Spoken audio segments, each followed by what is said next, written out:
So unless you're living under a rock or only watch Legacy Media, which you don't because you're watching our show, you know that SpaceX successfully launched Starship last Thursday. It was absolutely amazing. Jesse and I were glued to the screen and in tears as the super heavy booster lifted off. That's 5,000 tons on liftoff. And we watched it, as Elon says, successful soft landing of the Starship Super Heavy rocket booster. To guide the booster, and there's that landing bird.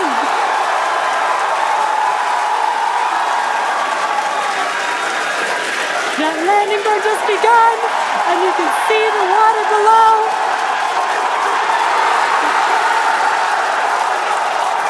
And we have splashdown.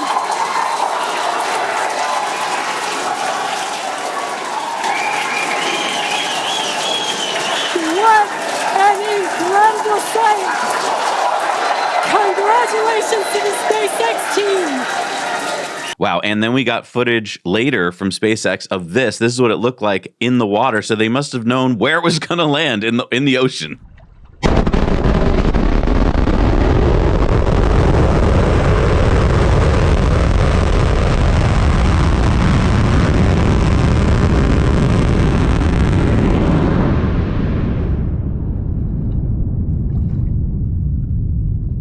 It looked like we were on a little floating buoy. Yeah. I think they had some cameras planted where they thought it was going to land. Crazy. Elon said Starship booster makes soft landing in water. Next landing will be caught by the tower arms. Next flight, we try to catch it with giant Mechazilla arms, inspired at least in part by Kong vs. Godzilla. If they can fake do it in movies, we can do it in real life. Logic. Also, as part of this flight, we got to see an amazing hot stage jettison. Starship then made its return journey back to Earth, and we got to see an amazing plasma field around Starship as it traveled at about 25,000 kilometers an hour back into Earth's atmosphere. And as it was slowing down and heating up, this happened. So the fin we were focused on got super hot and chewed up. But as Bill Lee said, it's just a flesh wound. Elon said, speaks to the incredible resilience of stainless steel at temperature. We will further hone our SX300 alloy to withstand even higher temperatures. Now, obviously, this was only the fourth time Starship has launched, so SpaceX wasn't trying to fully land the booster onto Mechazilla or Starship onto a drone ship yet,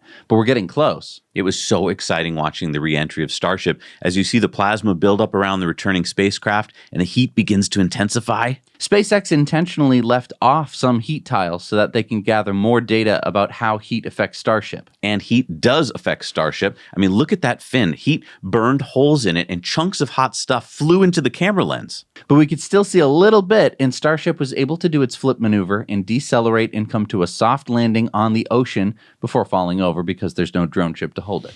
What a huge success. Elon said despite loss of many tiles and damaged flap, Starship made it all the way to a soft landing in the ocean. Congratulations to SpaceX team on an epic achievement, stainless steel rocket. Chris Hadfield, the astronaut, said re-entry heat is wicked. I've survived it 3 times, learning a lot about the difference between simulation and reality today at SpaceX. Congratulations on both soft splashdowns, pushing the envelope right to the edge. Excellent. Elon said, thanks, Chris. A fully and immediately reusable orbital heat shield, which, as you know, has never been made before, is the single toughest problem remaining. Being able to iterate with many ideas on many ships is key to solving this. And Scott Manley said booster was clearly close enough to the target that they had people with cameras ready. Elon said booster landing was on target. Ship landing was several kilometers off due to flap damage, but both were soft landings.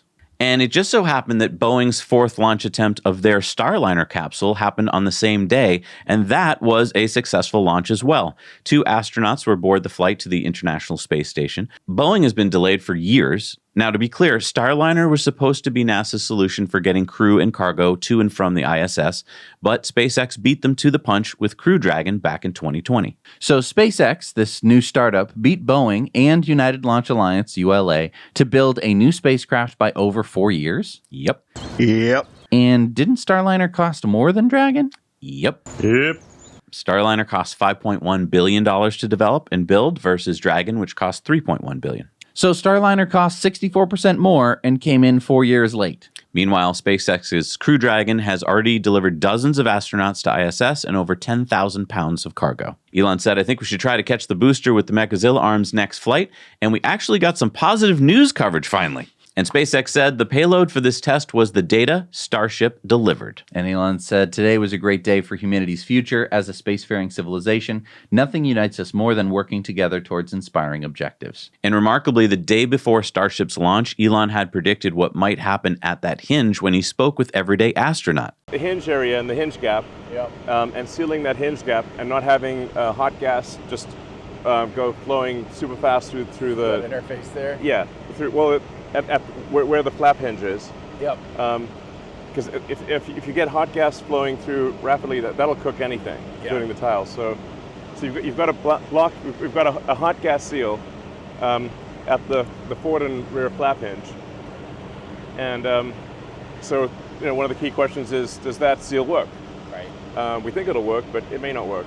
He said, not a difficult prediction. We will have this nailed for next flight. Note, a newer version of Starship has the forward flaps shifted leeward. This will help improve reliability, ease of manufacturing, and payload to orbit. Okay. And your job this week is to make sure that you show that footage to everyone you know who doesn't know anything about what's going on with Starship, because it is amazing. It is amazing. Because I just want to point out, you might be like, oh, that was really scary. But if there was a human on board the Starship and they had the proper capsuling for the human, they probably would have survived that whole re-entry, even as scary as it was. No, I mean, mark my words, in the next decade, we're going to be flying on that thing around the Earth. I know it seems crazy, just as crazy as it seemed to be on the Wright brothers' plane when they flew it. But look at what we're doing now.